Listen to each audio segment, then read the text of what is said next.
Hi Leute, heute reduzieren wir die Motorleistung einer Moto Guzzi Breva 750.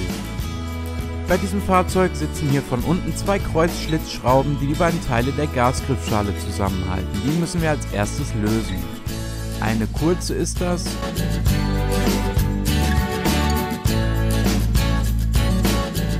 Und im hinteren Bereich die längere.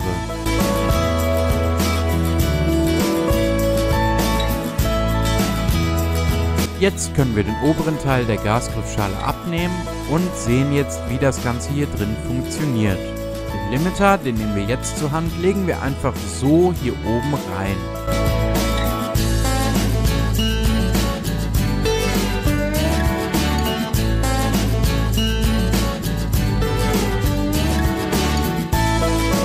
Man sieht jetzt, wie das Auge der Gashülse hier oben anschlägt und somit die Leistung begrenzt.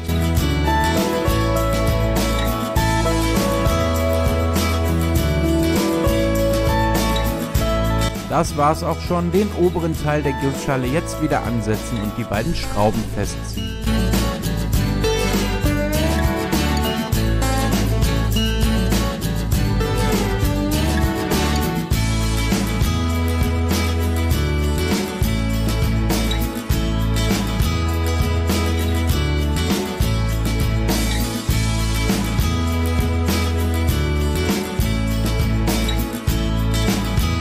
Das war's auch schon. Das Gas ist jetzt schön freigängig, aber deutlich spürbar reduziert und damit das Motorrad auf 35 kW gedrosselt.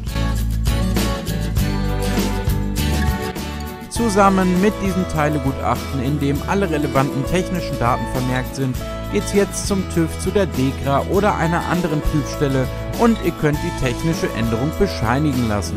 Wir wünschen allzeit gute Fahrt.